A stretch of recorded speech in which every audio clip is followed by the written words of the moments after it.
Make sure you dust every day and don't forget to polish the antiques. This house has been in our family for generations." My mother-in-law Margaret's voice dripped with condescension as she wheeled her designer luggage toward the door. Behind her, my father-in-law Thomas nodded along, barely looking up from his phone. "My name is Olivia, and at 8 months pregnant with twins, I stood in a mansion's grand foyer, trying to keep my composure as Margaret continued her endless list of demands. My husband James was loading their final bags into the car for their month-long Hawaiian vacation. And remember, the gardener comes on Tuesdays. Make sure he trims the hedges exactly 3 feet high." No more, no less, Margaret paused, eyeing my swollen belly with barely concealed disapproval. "Try not to sit on any of the vintage furniture. In your condition, you might damage something irreplaceable." I bit my tongue, remembering the doctor's warnings about keeping my blood pressure down. James and I had been living with his parents for 6 months while our house underwent renovations. What started as a temporary arrangement had turned into a daily exercise in patience as Margaret micromanaged every aspect of my existence. "Of course, Margaret," I replied, forcing a smile. "I'll take good care of everything." She raised an eyebrow. "See that you do. And please call me Mrs. Anderson. Margaret sounds so informal." As they drove away, James squeezed my shoulder. "I'm sorry, honey. You know how Mom gets about the house. I have to fly out for that conference tomorrow, but I'll be back in 3 days."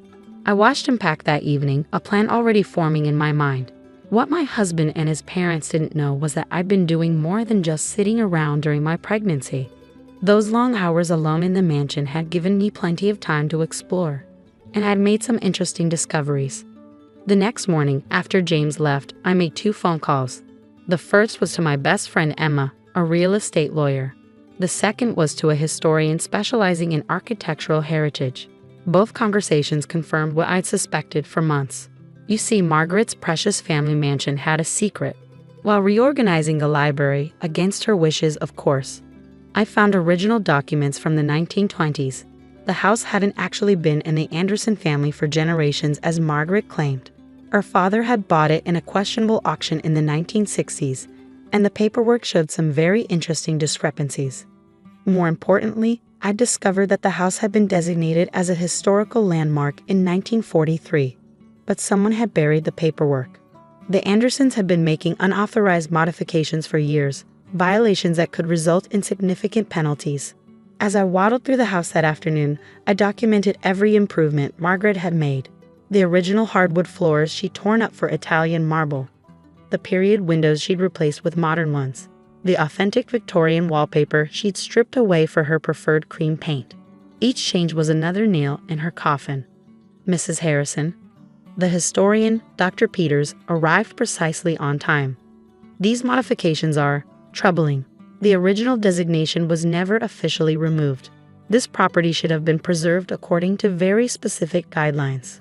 I showed him the documents I'd found, watching as his frown deepened. "The current owners never filed for any permits for these changes. This is a serious violation of preservation laws." Emma arrived shortly after, her legal pad already filled with notes. The original auction sale was questionable at best. There were living heirs who were never properly notified. Add the unauthorized modifications to a historically protected property. "Olivia, this is a goldmine." I rubbed my belly, feeling the twins kick as if in agreement. "How long will it take?" "To file the paperwork? A couple of days. To process everything? Maybe a week or 2, given the historical significance." Emma's eyes sparkled. "Your in-laws picked a perfect time for a vacation." Over the next few days, I watched as my plan unfolded. The Historical Society was appalled by the violations. The City Preservation Board launched an immediate investigation. Emma filed all the necessary legal documents, and thanks to some expedited processing and a few well-placed phone calls, things moved quickly. James called every evening, and I assured him everything was fine. "Just taking care of the house, honey, like your mother asked." By the time he returned from his conference, the wheels were already in motion. I showed him the documents over dinner. "James," I said gently, "there's something you should know about your family home." His face paled as he read through the papers. "This can't be right, Mom always said." "Your mother says a lot of things," I replied, pushing another document toward him. "But the truth is, this house never legally belonged to your family. And all those renovations she's so proud of. They're illegal. James sat in stunned silence, the documents scattered across the antique dining table his mother had bragged about importing from France. Why did you tell me sooner? He finally asked, his voice barely above a whisper. Would you have believed me? I countered gently. Every time I've tried to talk about your mother's behavior, you've defended her. But this isn't about personal disagreements anymore, James. This is about legal responsibility. As if on cue, my phone buzzed with a text from Emma. The Historical Society had scheduled an emergency hearing for next week, right before Margaret and Thomas were due to return. The fines alone could bankrupt them, James muttered, running his hands through his hair. And if they have to restore everything to its original condition. I reached across the table and took his hand. There might be a solution, one that could work out better for everyone. Over the next week, James and I worked with Emma and the Historical Society to draft a proposal. The house would be legally transferred to a historical trust, with a provision allowing the current residents to remain as caretakers, provided they follow preservation guidelines. But here's the clever part, Emma explained during our final meeting. As the person who brought these violations to light and initiated the preservation process, Olivia has the right to be named lead conservator. She has final say over all household decisions. James actually laughed at that. Mom's going to lose her mind. She's going to lose a lot more than that if we don't do this, I reminded him. The fines would be astronomical, and there could even be criminal charges for knowingly violating preservation laws.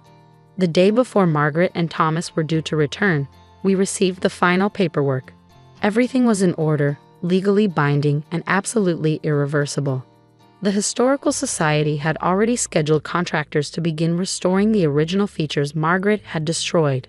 That evening, as James and I sat in the garden his mother had stripped of its heritage roses in favor of modern hybrids, he turned to me with a worried expression. Are you sure about this? He asked. Mom can make life very difficult when she's upset. I smiled, feeling the twins' kick. More difficult than being 8 months pregnant and having to polish her precious antiques every day.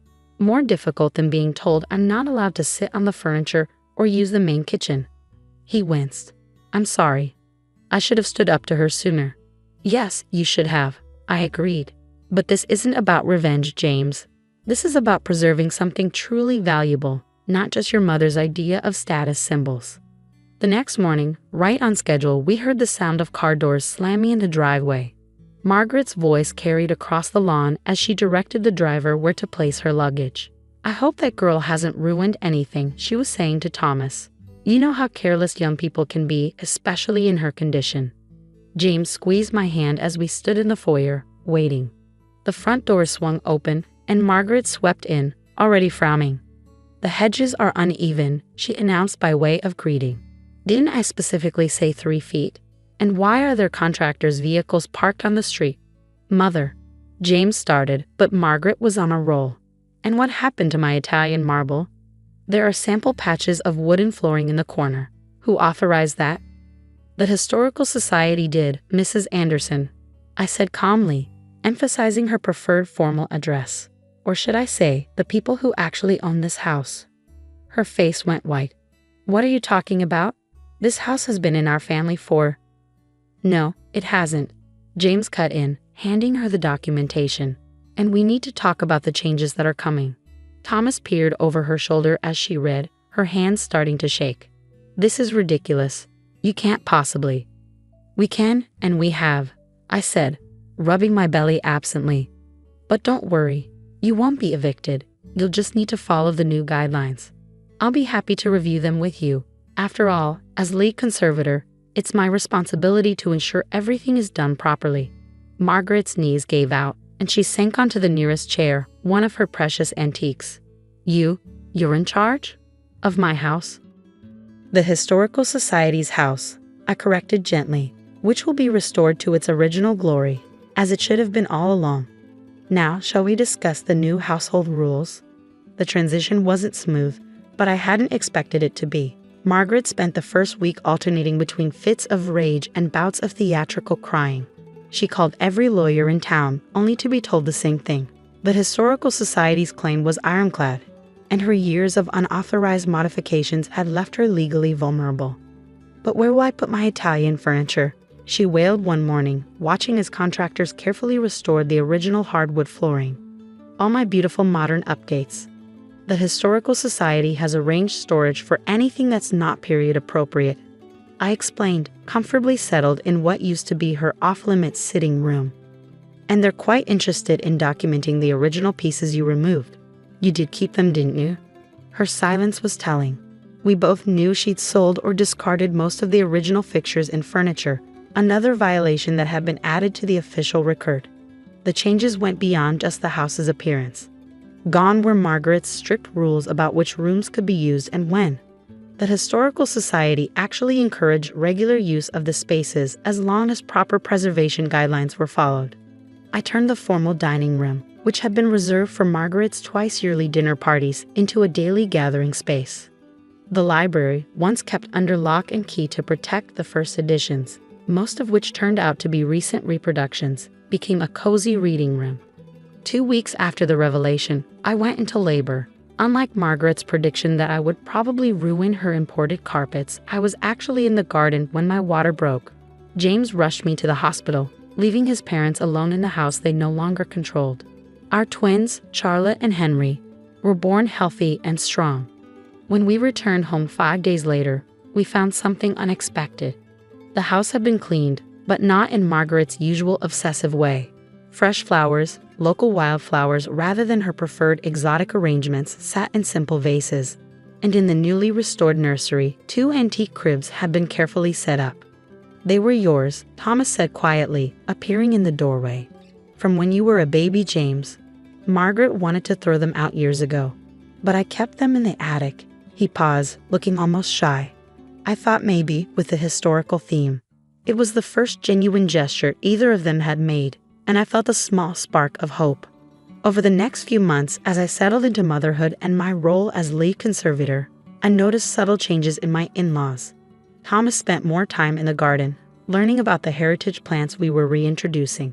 He even started giving tours to Historical Society members, sharing stories about the house's past that Margaret had always dismissed. Margaret herself was slower to adjust, but adjust she did. It started small. She began asking rather than demanding, learning to knock before entering rooms, speaking to me by my actual name instead of "that girl." The turning point came during the twins' 3-month milestone. The Historical Society was hosting a small celebration, showcasing the progress of the house's restoration. Margaret had been quiet all day, watching from the corners as visitors admired the original features we'd uncovered. As I was putting the twins down for their nap, she appeared in the nursery doorway. "I never thought it could look like this," she said softly, running her hand along the restored wooden doorframe. "All these years, I was so focused on making everything new, perfect, impressive. I never saw the beauty that was already here." She turned to me, her eyes glistening. "I was wrong, Olivia. About the house, about you, about so many things. I was trying to create a legacy by erasing the past when I should have been preserving it." I adjusted Charlotte's blanket, considering her words. "It's not too late to create a different kind of legacy," I suggested. "The twins should know their grandmother, the real one, not just the perfect image." For the first time since I'd known her, Margaret smiled genuinely. "I'd like that." Today, the house stands as a testament to both preservation and change. The Historical Society regularly hosts tours, with Thomas proudly showing off the restored features and Margaret, surprisingly, leading workshops on the importance of historical conservation. James and I are raising our twins in rooms filled with both history and love. The antique furniture is used and cherished, not just displayed. The gardens bloom with heritage plants, and the kitchen, once Margaret's exclusive domain, is filled with the smell of family meals and the sound of laughter. As for my mother-in-law, she still occasionally sighs over her lost marble floors. But more often, he'll find her in the nursery, rocking her grandchildren in chairs that have held generations, finally understanding that some things become more precious with age and imperfection. Sometimes the best revenge isn't about winning or losing, but about restoring what was lost, not just in a house, but in a family.